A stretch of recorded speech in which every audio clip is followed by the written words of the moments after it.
keadaan yang baik-baik saja, bergembira selalu, dan mudah-mudahan Allah Subhanahu wa taala memberikan kita kesehatan zahiran wa batinan, memberikan kita keselamatan, keberuntungan, kemenangan, kebahagiaan, kesejahteraan fid dini wad dunya wal akhirah. Amin Allahumma amin.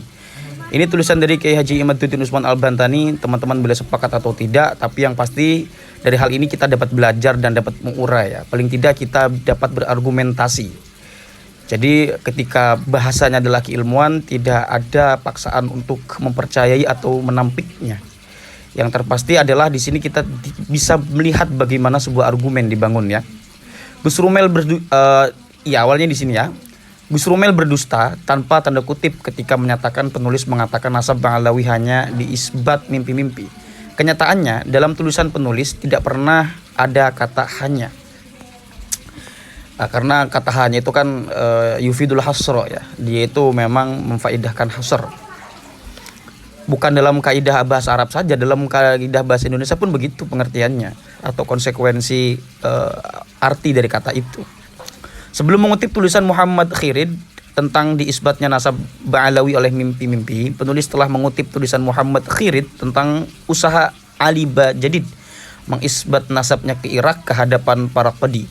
Yang bagi penulis, kisah itu fiktif belaka karena diceritakan dengan referensi yang terputus di Al-Jauhar Asy-Syafaf tahun 855 Hijriah, yaitu kitab fenomenal abad ke-9, perintis konstruksi nasab Ba'alawi berserangkai bersama Al-Burqatul Musyiqqah tahun 895 Hijriah. Sementara jarak antara Al-Jauharus Syafaf dengan kejadian itu terbentang interval 235 tahun. Ini bukan jarak yang sebentar. Kisah itu diciptakan hanya untuk jawaban apologetik, ya. Yang penulis kira di masa Al-Jauharus Syafaf dan masa Khirid itu, pertengahan abad ke-10, nasab Ba'alawi penuh dengan gugatan. Penulis tidak bisa disebut berdusta walau dengan tanpa tanda kutip, karena kisah di isbat mimpi itu benar adanya diriwayatkan oleh Muhammad Khirid dalam Al-Ghurar. Gus Rumel berdusta dengan tanda kutip ketika menyebutkan bahwa Khirid menyebut nasab Ba'alawi telah diisbat banyak ulama. Karena sebenarnya Gus Rumel tahu ketika Khirid mengutip Al-Khatib dalam Al-Jauhar Asy-Syafaf, Al-Khatib menyebut nama ulama yang mengisbat nasab Ba'alawi tersebut tanpa referensi. Artinya di sini Kiai Haji Imaduddin Usman Al-Bantani menginterpretasikan Gus Rumel itu antara tidak menyadari atau memang sengaja berdusta, begitu, ya. Ada 17 nama-nama ulama yang disebut Khirid telah mengisbat nasab Ba'alawi sebagai syarif berdasarkan bait-bait syair dari Habib Abu Bakar bin Abdullah bin Abu Bakar, yaitu Al-Ahdol 855, kemudian Al-Khazraji tahun 812, kemudian Al-Yafi ini di tahun 786, kemudian ada Al-Awaji, kemudian ada Asyarji, kemudian ada Ibnul Abdul Hub, kemudian ada Al-Janadi, Ibnul Hisam, Ibnu Samurah, Ibnu Syukail, Ibnu Ka'ban, kemudian ada Asy-Syakhawi, ada Abul Fadl, ada Abu Abad, Muhammad bin Abu Bakar, dan Ibnu Abi Isa At-Tarimi. Dari 17 nama ulama yang disebut Khirid itu, benarkah mereka semua telah mengisbat nasab Ba'alawi sebagai keturunan Nabi Muhammad SAW? Dengan yakin penulis katakan tidak. Ada yang hanya dicatut namanya saja. Begini penjelasannya. Dari 17 nama itu, kita pilih mana ulama yang lebih tua dari Al-Khatib, yaitu di tahun 855 Hijriah, dan Ali As-Sakron yang wafat 895 Hijriah. Mereka lah yang akan kita konfirmasi, karena Al-Khatib dan As-Sakron lah terdakwa dalam bid'ah nasab Ba'alawi sampai ke Nabi Muhammad SAW. Ini pakai bahasa bid'ah, ya. Kalau mungkin akan diinterpretasikan Wahabi atau bagaimana ini. Walaupun nggak begitu, ya. Istilah bid'ah itu bukan punya Wahabi, Mang. Sedangkan ulama-ulama setelah keduanya kemungkinan besar jika pun mengisbat tentu taklid dengan mengutip keduanya dari Al-Jauhar dan Al-Burqah. Ibnu Samurah, Gus Rumel tahu bahwa Ibnu Samurah dalam kitabnya Tabaqatul Fuqaha halaman 587 Hijriah tidak mengisbat nasab Ba'alawi. Jangankan mengisbat, menyebut salah satu nama keluarga Ba'alawi pun tidak.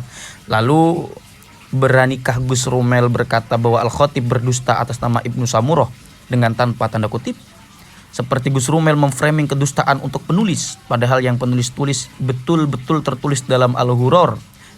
Al-Khazraji, ia tidak mengisbat Ba'alawi bin Ubaidillah dalam kitabnya Al-Iqdul Fahir, ia menyebut nama keluarga Ba'jadid atau keluarga Jadid, yang sekali lagi atau keluarga Jadid ya sorry, yang sekali lagi penulis yakinkan Ba'jadid atau Bani Jadid atau keluarga Jadid ini bukanlah keluarga Ba'alawi Ubaidillah. Ini bisa dilihat di Al-Iqdul Fahir ya, halaman 1486. Al-Khazraji ketika menyebut keluarga Ba'jadid sama sekali tidak menyebut Jadid sebagai mempunyai saudara bernama Alwi. Kemudian Al-Yaf'i, ia dalam kitabnya mengubah sebuah syair, dalam syairnya ia menyebut nama Abu Alwi. Seperti diketahui, yang terkenal sebagai Abu Alwi adalah keluarga Jadid, sebagaimana disebut dalam As-Suluk halaman 732 Hijriah. Tidak satu pun ada berita Jadid mempunyai saudara bernama Alwi dan Basri, kecuali setelah Al-Jauharus Syafaf dan Al-Burqah di abad ke-9. Gus Rumel ketika menyebut atau ketika membuat judul menggunakan kalimat kedustaan, ia menggunakan tanda kutip. Artinya memang bukan dusta, karena apa yang penulis tulis tentang isbat mimpi itu benar adanya disebut dalam kitab itu. Kedustaan yang dimaksud oleh Gus Rumel adalah kebenaran hakiki yang bisa ditafsiri kedustaan tanpa terkena hukum berbohong ketika menyatakannya, sehingga orang awam akan mengira penulis benar-benar berdusta, tanpa bisa dikatakan bahwa Gus Rumel yang menyatakan berdusta karena telah memframing kedustaan itu. Wah, ini menarik ya, retoris sekali bahasanya kayak Haji Imaduddin Utsman Al-Bantani ini. Yang bisa dikatakan kedustaan adalah jika orang yang menyatakan bahwa ia tidak ada kaitan dengan Ba'alawi. Sekali lagi, yang bisa dikatakan kedustaan adalah jika ada orang menyatakan bahwa ia tidak ada kaitan dengan Ba'alawi, tetapi kemudian ia menyatakan hanya saja ada juga yang mengatakan bahwa kami masih zuriyah Al-Habsyi. Berarti itu yukhalifu anil waqi' ya. Kesimpulan tulisan ini adalah nasab Ba'alawi berputar dalam sirkuit klaim kesohihan yang tidak terkonfirmasi kitab primer, kegelapan sejarah, referensi yang tidak lulus uji petik, cocokologi, mimpi-mimpi, dan bau-bau kedustaan. Ini pakai tanda kutip juga ya, bau-bau kedustaan, artinya masih sebuah tanda ya. Ada indikasi-indikasi ke sana. Di sini penulis Imaduddin Utsman Al-Bantani atau Kiai Haji Imaduddin Utsman Al-Bantani. Ini adalah jawaban atau tanggapan dari Kiai Haji Imaduddin terhadap tulisan kalau tidak salah di status komunitasnya Gus Rumel Abbas, di mana di sana memang Gus Rumel mengatakan Kiai Imad berdusta dengan kata dustanya itu menggunakan tanda petik atau tanda kutip ya.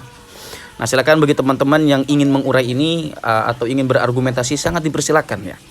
Biarkan ini menjadi kajian yang menarik, kajian yang mencerdaskan kita, kajian yang melatih kita untuk membangun argumentasi.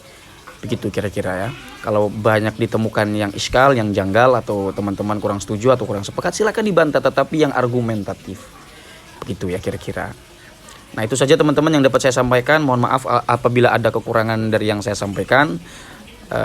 Kurang lebihnya saya mohon maaf, tapi mudah-mudahan ada manfaatnya walaupun satu huruf. Mudah-mudahan ada manfaatnya sekecil apapun ya. Hadanallahu wa iyyakum ajma'in. Wassalamualaikum warahmatullahi wabarakatuh.